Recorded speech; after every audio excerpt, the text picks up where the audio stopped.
This is where the Chopin story really starts. We're standing in the grounds of the beautiful manor house here, where Chopin was born.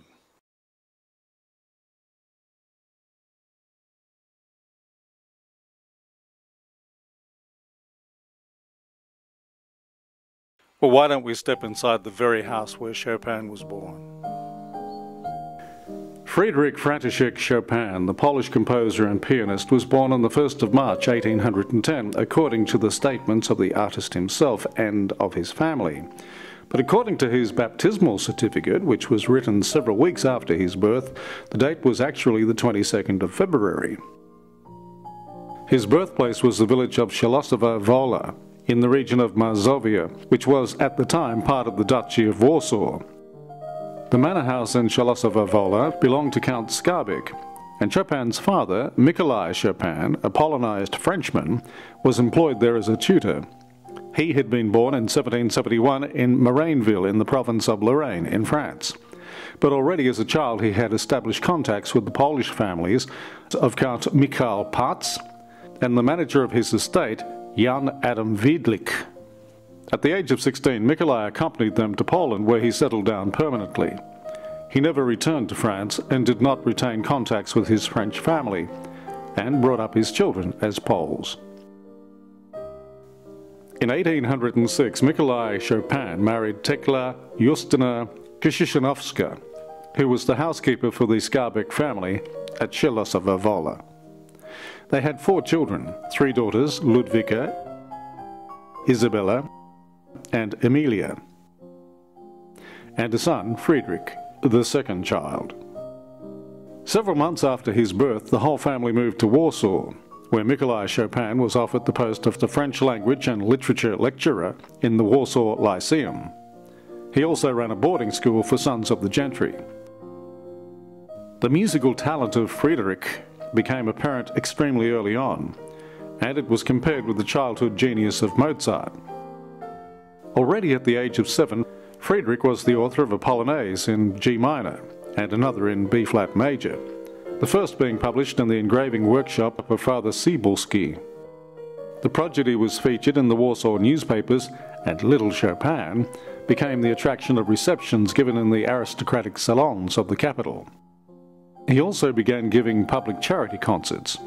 His first professional piano lessons, given to him by Wojciech Szywny, who was originally from Bohemia, lasted from 1816 to 1822. At that time, the teacher was no longer able to give any more help to the pupil whose skills had surpassed his own.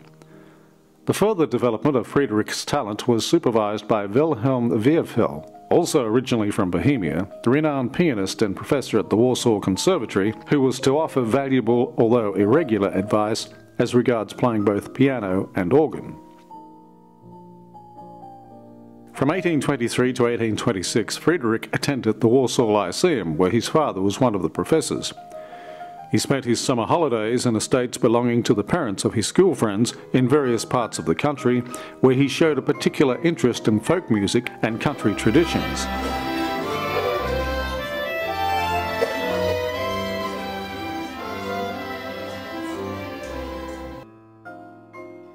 The young composer listened to and noted down the texts of folk songs, took part in peasant weddings and harvest festivities, danced and played a folk instrument resembling a double bass with the village musicians, all of which he described in his letters.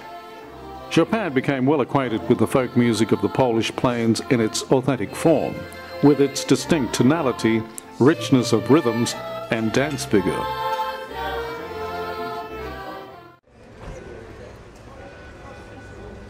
From 1596, when the capital of Poland was changed from Krakow to here in Warsaw, this site has become a very important site to the Polish people. That's the royal castle, and of course it leads into the old town from here, but more importantly, this was the beginning of the Royal Way, a very historic site.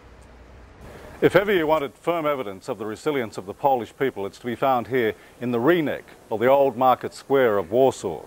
Because what you're seeing around here is completely reconstructed, and reconstructed within 12 years from 1951 onwards, after the complete devastation of the city of Warsaw by the Nazis, who systematically blew up what was left of this place.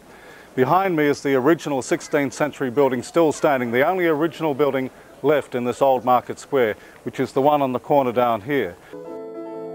Chopin ended his education at the higher school in 1829, and after the third year of his studies, Ilsner wrote in a report, "Chopin, Friedrich, third-year student, amazing talent, musical genius." After completing his studies, Chopin planned a longer stay abroad to become acquainted with the musical life of Europe and to win himself fame. So in July 1829 he made a short excursion to Vienna. Chopin enjoyed tremendous success with the public, and although the critics censured his performance for its small sound output, they acclaimed him as a genius of the piano and praised his compositions.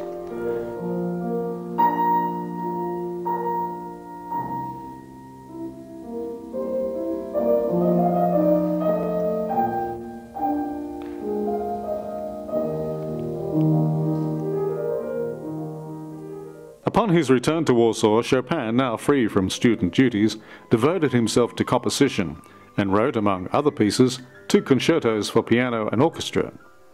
The first concerto was inspired to a considerable extent by the composer's feelings towards Konstancja Gladkowska, who studied singing at the conservatory. Chopin, however, ultimately chose Vienna, where he wished to consolidate his earlier success and establish his reputation.